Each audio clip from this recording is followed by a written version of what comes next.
Hello বন্ধুরা, তো সকলে কেমন আছো? আশা করি সবাই ভালো আছো। তো আজকে কোনো ব্লগ আনিনি, আজকে নিয়ে এসেছি একটা টপিক নিয়ে একটা ভিডিও, বলতে পারো টিপসের ভিডিও। তো কি টিপস নিয়ে এসেছি তার জন্য পুরো ভিডিওটা দেখতে থাকো, আমার সঙ্গেই থাকো। তো চলো, এই যে নিয়ে চলে এসেছি ল্যাক্টোজেনের একটা ল্যাক্টোজেন 2। সোনুই খেত যখন ছোট ছিল, একদম 1-1.5 বছরের, তখনকার একটা কৌটা নিয়ে চলে এসেছি। তো অবশ্য এখন যেহেতু 3 বছর বয়সে গেছে, এখন তো আর এটা খায় না। তো এতে কী আছে চলো সেটাই তোমাদের সঙ্গে শেয়ার করব। তো এই যে বলতে বলতে বেরিয়ে গেছে, তো এই যে বেরিয়ে যাচ্ছে। তো কোনো মূল্যবান সম্পদ বলবো না, তো দেখো কি বেরোচ্ছে। তো এই যে দেখে হয়তো তোমরা অবাক হয়ে যাবে। আর একটা কথা বলবো যে রান্নাঘরে কেন করছে ভিডিও, কারণ রান্নাঘরটা যেহেতু ক্লিন করতে হবে, তো ভাবলাম যেহেতু ক্লিন করতেই হবে সকালবেলা, তো এটা এখানেই করি ভিডিওটা, তো সেই কারণে এখানেই করছি। তো এই যে আমি বার করে নিয়েছি প্রায় ধরতে গেলে 1 বস্তা চুল। তো পুরো ল্যাক্টোজেনের কৌটাটা ভর্তি ছিল এই খামটা। তো এই খামটা ভর্তি হলে কতটা হবে সেটা তো বুঝতেই পারছো। দেখো, 1 হাত দিয়ে নেওয়া সম্ভব নয়। তো চলো ব্যাক ক্যামেরা একটু দেখিয়ে দিই কতটা পরিমাণ। এই যে,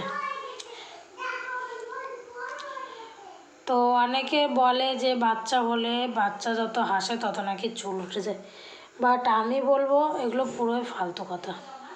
তো এই যে দেখতে পাচ্ছ আমার চুলে কতটা নোংরা, এই যে চুলগুলো প্রচণ্ড নোংরা নোংরা। আমার তো মনে হয় নোংরার কারণে চুলগুলো ঝরে গেছে।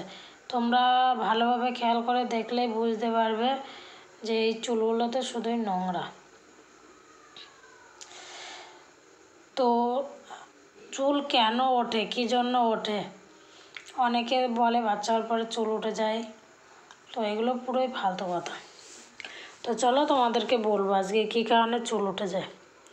তো চুল ওঠার মেন কারণ হলো চুল নোংরা। প্রথমে যেটা বললাম, চুল নোংরা থাকলে চুল উঠবে। চুলের গোড়া তুমি যত পরিষ্কার রাখবে চুল ওঠা কম হয়ে যাবে। তো এখন যেহেতু শীতকাল, আমি শীতকালে ভিডিওটা করলাম। তো শীতকালে মাথার স্ক্যাল্প বেশি নোংরা হয়, সেই কারণে আমি বলবো শীতকালে শ্যাম্পু করো একটু বেশি, মানে সপ্তাহে 3 দিন অন্তত করা তো উচিত শীতকালে। তো অনেকের অসুবিধা হয়ে যায়, যাদের ছোট বাচ্চা থাকে তারা করতে পারে না, সেই কারণেই চুলটা ওঠে। বারবার আমি একই কথা বলবো। তো তোমরা চেষ্টা করো যে শুধু মাথাটাকে একটু ধুয়ে ফেলতে, তারপরে দেখবে চুল ওঠা আপনা আপনিই বন্ধ হয়ে যাবে। মাথার গোড়া পরিষ্কার রাখো। তো আমি দেখো চুল কেটে একদম ছোট্ট করে ফেলেছি এই হেয়ার ফলের কারণে। তো আমার হেয়ার ফল এখন খুবই কম। এই যে আমি এত জোরে টানছি, 1টা থেকে 2টো, তার বেশি কিন্তু ওঠেনি। তো আর আমি চুলের গোড়া এখন খুব শক্ত করে বেঁধে রাখি। অনেকে বলে যে চুলের গোড়া শক্ত করে বাঁধলে চুল উঠে যায়, এগুলো একদমই ঠিক নয়। তো তোমরা চেষ্টা করবে রাতে একটু চুল শক্ত করে বেঁধেই ঘুমাতে। তো খুব শক্ত না, বাট একটু এঁটে, যাতে চুল এদিক ওদিক না ঘষে। এখন চুল ঘষলে কী হয়, চুলের হেয়ার ফল, চুলের আগা ফেটে যাওয়ার সম্ভাবনা থাকে। আর অনেকে দেখবে মাথায় খুশকি থাকে। আর এখন বাজারে অনেক ধরনের শ্যাম্পুও বেরিয়েছে হেড অ্যান্ড শোল্ডার, আমি এগুলো ইউজ করতে বলবো না। বাট আগেকার মানুষে কী করতো, খোল দিয়ে মাথা ঘষতো। তোমরা চেষ্টা করবে সপ্তাহে 1 দিন অন্তত খোল ইউজ করতে মাথায়। খোলটাকে ভিজিয়ে সেটা নরম হলে সেটাকে ইউজ করবে। তো গেল 2টি নিয়ম। 3 নম্বরে আসি। প্রথমটা কি, প্রথমটা হলে সপ্তাহে অন্তত শীতকালে 3 দিন মাথা শ্যাম্পু করার চেষ্টা করবে। আর দ্বিতীয়ত সপ্তাহে 1 দিন খোল দিয়ে মাথা ঢালার চেষ্টা করবে। আর চুলে তেল দেওয়াটা তো বাধ্যতামূলক। অনেকেই কী করে, চুলে তেল দিতে চায় না। তো চুলে তেল দেবে কীরকম, হয়তো অনেকে চুলে তেল দিয়ে রাখতে পারে না, তো তাদের ক্ষেত্রে বলবো মাথা শ্যাম্পু করার 1 ঘন্টা অন্তত 1 ঘন্টা আগে তেল দিয়ে তারপরে 1 ঘন্টা রেখে মাথাটা শ্যাম্পু করে নিতে।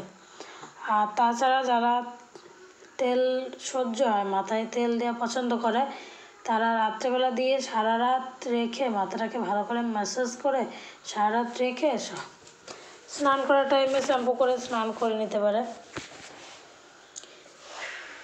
তো সেক্ষেত্রে আমি কোনো শ্যাম্পু সাজেস্ট করব না, তোমরা তোমাদের ইচ্ছে মতো শ্যাম্পু ইউজ করতে পারো। আর যেটা বলবো সেটা হলো, তোমরা এই যাদের চুল একদম উঠে গেছে, আমার মতো চুল টাক পড়ে যাচ্ছে, মানে গেছে গাফিলতির কারণে, মাথা জ্বলতে পারেনি, ছেলেপিলে ছোট থাকার কারণে কি কাজের চাপে, তো তাদেরকে বলবো আমি যে সপ্তাহে অন্তত 2 দিন পেঁয়াজের রস লাগাতে। তো পেঁয়াজের রস লাগানোর ফলে চুলের গ্রোথও হয় আর চুলের গোড়াও মজবুত হয়, এছাড়াও নতুন চুল গজাতেও সাহায্য করে। তো তোমরা পেঁয়াজের রসের সঙ্গে ইউজ করতে পারো নারকেল তেল। ওই যে বললাম, স্নান করার 1 ঘন্টা আগে অন্তত নারকেল তেল মেখে স্নান করে নিতে পারো। তো এটা পেঁয়াজের রসের সঙ্গে দিলেও বেটার হয়, তো চেষ্টা করবে এটা করার। তো নেক্সট, অনেকে দেখবে চুল অকালে পেকে যাচ্ছে, তো দুটো চুল পেকে যায়। তো পেঁয়াজের রসের পাশাপাশি তোমরা ইউজ করতে পারো কালকেশরীর পাতা। তো তার ফলেও চুল অনেকটাই কালার আসে, কালো কালার হয়। ন্যাচারাল কালার ব্যবহার করাটাই বেটার। তো আমি বলবো না যে দোকানেতে ব্যবহার করো না, তো করো, কিন্তু কম, যাতে নিজের চুলটাও ভালো থাকে। আর একটা জিনিস ইউজ করতে পারো, সেটা হচ্ছে জবা ফুল বা জবা ফুলের পাতা। জবা ফুলটা ইউজ করলে বেশ বেটার হয়। জবা ফুলটা হচ্ছে জলে ফুটিয়ে ওর মধ্যে একটু মেথি, একটু কালো জিরা, কারি পাতা দিয়ে একসঙ্গে ফুটিয়ে সেটা ঠান্ডা করে চুলে স্প্রে করতে পারো। আমি যেগুলো বলছি পুরোটাই ঘরোয়া রেমেডি, তো এটাও ইউজ করতে পারো। আমি যেগুলো করি আপাতত, তো আমার চুলোটা অনেকটাই কমে গেছে, অনেকটা কেন বলবো, কমেই গেছে। তো এই যে এটা যদি কারো হয় তাহলে তো তার মাথা খারাপ হয়ে যাওয়ার কথাই। যা এগুলো বলবে আমার, হ্যাঁ সত্যি এগুলো আমারই মাথার চুল। তো কিছু করার নেই, একসময় বুঝতাম না কত কিছু। আর অ্যাকচুয়ালি ঠান্ডার সময় যেহেতু শোনা হয়েছিল, আর মাথাও খুব একটা ডলা হতো না, ঠান্ডার প্রবলেম ছিল বলে, তো সেই কারণে এই অবস্থা। তো আমার হাতটা এখন নোংরা হয়ে গেছে, আমি একটু হাতটাকে ক্লিন করে আসবো সাবান দিয়ে। হাতটা ক্লিন করব, জায়গাটা একটু মুছে নেব, তারপরে আবারও ফিরে আসছি, আমার সঙ্গে থাকো। তো আমি চলে এসেছি আবারও, এই যে। তো এই যে বুঝতে পারছো আমার চুল গজানো শুরু হয়ে গেছে। অলরেডি আমি 1 মাস ধরে ইউজ করছি পেঁয়াজের রসটা, তো আমার চুল ছোট ছোট গজাচ্ছে, বুঝতেই পারছো, আমি ধরে ধরে দেখাচ্ছি। তো এই যে, তো চলো বন্ধুরা, আমি যেগুলো বললাম একটু অবশ্যই ট্রাই করে দেখবে, ফলাফল মিলবে অবশ্য। আর একটা জিনিস বলে দিই, সেটা হচ্ছে অ্যালোভেরা জেল। কারো যদি বাড়িতে অ্যালোভেরা জেল থাকে, শুধু অ্যালোভেরা জেলটাকে স্ক্রাবারের সাহায্যে স্ক্রাব করে, খোসাটা নেবে না, স্ক্রাব করে মাথায় লাগাতে পারো, এতেও চুল অনেকটা সিল্কি হয়। তো ভিডিও কীরকম লাগলো, ভালো লাগলে লাইক কমেন্ট শেয়ার করে দিও, এবং নতুন বন্ধু হয়ে থাকলে অবশ্যই চ্যানেলটিকে সাবস্ক্রাইব করে দিও। আর উপকার পেলে অবশ্যই চ্যানেলটিকে ভিডিওটা শেয়ার করে দিও। তো সবার সুস্থতা কামনা করি, সবাই ভালো থাকবে, সুস্থ থাকবে, বাই। আবারও দেখা হবে নেক্সট কোনো ব্লগ নিয়ে, তো তখন সবাই সুস্থ থাকবে।